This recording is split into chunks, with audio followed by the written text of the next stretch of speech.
ఇక ఏపీలో political heat అయితే రోజు రోజుకు పెరిగిపోతోంది. ఇక ఇప్పటికే వైసీపీ అధిష్టానం 4వ జాబితా విడుదల చేసింది. ఈ 4 విడతల్లో 58 అసెంబ్లీ అలాగే 10 లోక్సభ స్థానాల ఇన్ఛార్జీలను అయితే మార్చేశారు. అయితే మరో రెండు జాబితాలు కూడా ఉంటాయని వైసీపీ అధిష్టానం చెప్తోంది. ఈ మార్పుల్లో మరో 10 ఎంపీ స్థానాలకు అభ్యర్థులను మార్చే ఛాన్స్ ఉందని, అలాగే 4 అసెంబ్లీ ఇన్ఛార్జీల మార్పు కూడా ఉంటుందని అంటున్నారు. ఈ నెల 25 లోపు ఈ మార్పులు పూర్తి చేయనున్నట్టు సీఎం జగన్ తెలిపారు. ఇక ఆ తర్వాత క్యాడర్తో వరుస సమావేశాలు జరపనున్నారు.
రెడీగా ఈ అంశానికి సంబంధించి పూర్తి డీటెయిల్స్ మా ప్రతినిధి శ్రీను అందిస్తారు.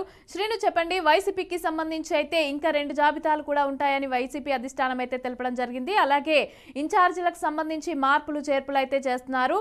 4 మార్చే అవకాశాలు ఉన్నాయి అనేసి చెప్పి బయటకైతే వస్తోంది. ఇది ఏం జరిగే అవకాశం ఉంది నెక్స్ట్?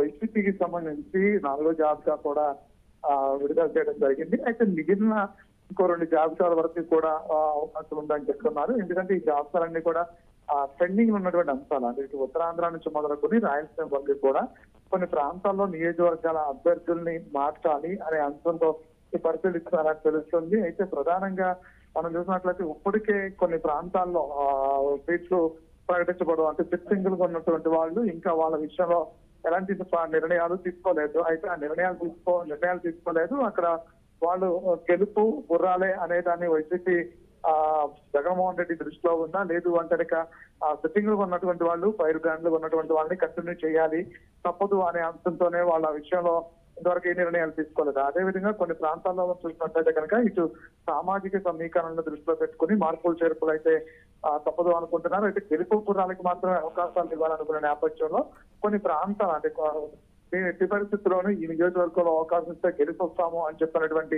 అంటే గత ఆ నియోజకవర్గాలతో సంబంధాలు ఉన్నటువంటి వ్యక్తుల్ని, అంతేకాకుండా 2019లో ఇచ్చినటువంటి కమిట్మెంట్స్ ఏవైతున్నాయి, కమిట్మెంట్స్ నేపథ్యంలో అక్కడ గ్రాఫ్ పడిపోయినటువంటి ఎమ్మెల్యేలు ఎవరైతే ఉన్నారో ఆ ఎమ్మెల్యేలు ఆ ప్లేస్ లో కొత్త వాళ్ళని ఇన్ఛార్జిగా నియమించే ప్రక్రియ ఇదంతా కూడా ఓవరాల్ గా అన్ని కోణాల్లోనూ ఆలోచించి ఎప్పటివరకు జగన్మోహన్ రెడ్డి తీసుకున్నటువంటి నిర్ణయాలు. ఈ నిర్ణయాల్లో భాగంగా కొన్ని మార్పులు చేర్పులు జరిగే అవకాశం ఉందని చెప్తున్నారు. దానికి సంబంధించి ఇప్పటి వరకు కూడా అంటే దాదాపు 25 మందితో పాటు 4వ జాబితా ఉంటుంది. ఇదే ఫైనల్ జాబితా అని అందరూ అనుకున్నారు. అయితే 4వ జాబితా కాదు, ఇంకొక జాబితా ఉండొచ్చు, లేదంటే ఇంకో 2 జాబితాలు ఉండొచ్చు. ఎప్పటికప్పుడే నిర్ణయాలు తీసుకుంటూ ముందుకెళ్తూ ఉంటారని చెప్తున్నారు. అయితే ఈ నెల 25 లోపు మాత్రం పూర్తి స్థాయిలో అన్ని మార్పులు చేర్పులు జరిగిన తర్వాత నియోజకవర్గాలు 26 జిల్లాలు పర్యటన ముఖ్యమంత్రి ఇప్పటికే ఖరారైంది. 26 జిల్లాల పర్యటన నేపథ్యంలో కూడా అక్కడ ఇన్ఛార్జీలుగా నియమించినటువంటి వాళ్ళు ఉన్నారు. వాళ్ళందరితో కూడా సమీక్షా సమావేశాలు ఏర్పాటు చేయడానికి కూడా ఏర్పాట్లు జరుగుతున్న పరిస్థితి ఉంది. కాబట్టి ప్రతి ఇప్పుడు 25 లోపు మార్పులు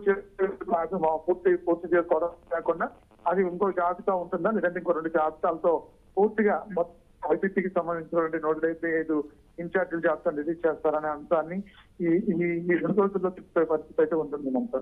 అలాగే 4 అసెంబ్లీ స్థానాలకు సంబంధించి అలాగే 10 ఎంపీ స్థానాలకు సంబంధించి అభ్యర్థులను అయితే అలాగే ఇన్ఛార్జీలను మార్చే ఛాన్స్ ఉంది అని అంటున్నారు కదా. మరి ఆ 4 అసెంబ్లీ స్థానాలకు సంబంధించింది ఎవరిని మార్చే అవకాశం ఉంది? అలాగే ఈ 10 స్థానాలకు ఎంపీ స్థానాలకు సంబంధించి ఎవరిని మార్చే అవకాశం ఉందంటారు? మచిలీపట్నానికి సంబంధించి ఇప్పటికే బాలశౌరి జనసేనలో జాయిన్ అవుతున్నటువంటి పరిస్థితి ఉంది.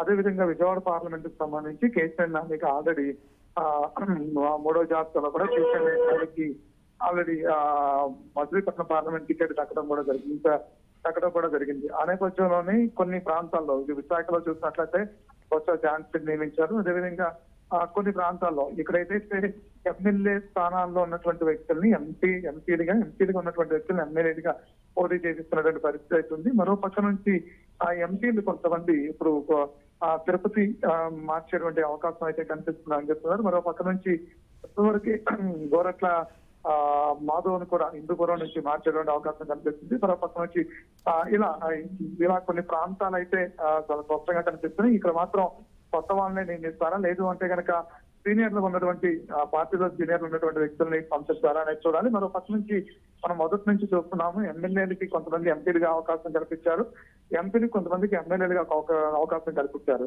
అయితే ఈ ఎంపీలు ఎమ్మెల్యేగా అవకాశం కల్పించినంత వరకు జాబితాలో ఇప్పటి వరకు కూడా ఆ లిస్ట్ ఫైనలైజ్ చేయడం జరిగింది. అయితే ఇప్పుడు మిగిలినటువంటి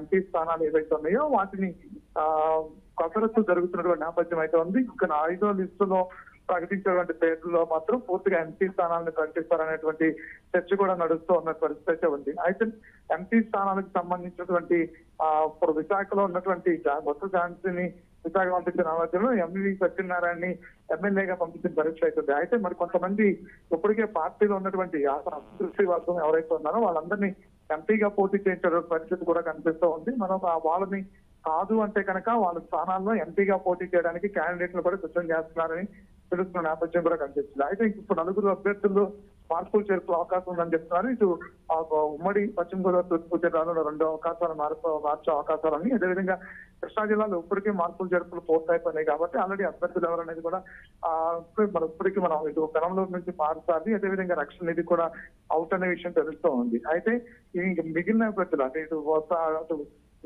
రాయలసీమకు సంబంధించి నందికొట్కూరుకి సంబంధించి కూడా నిన్నటి వరకు అంశం సందిగ్ధం అన్నట్టు పరిస్థితి ఉంది. నందికొట్కూరు కూడా పోతే అభ్యర్థిని కూడా ప్రకటించడం జరిగింది. అయితే కొన్ని ప్రాంతాల్లో మాత్రం అభ్యర్థుల్ని ప్రకటించకపోవడానికి పార్టీలో ఉన్నటువంటి సీనియర్ నేతలు ఎవరైతే ఉన్నారో వాళ్ళందరూ కూడా పూర్తిగా కమిట్మెంట్స్ ప్రకారం చేయాల్సిన నేపథ్యం అయితే ఉంది. అది మాత్రమే పరిశీలించి చర్చిస్తున్నారనే అంశం మాత్రం తెలుస్తుంది. Right, thank you Srinivas, thanks for the details.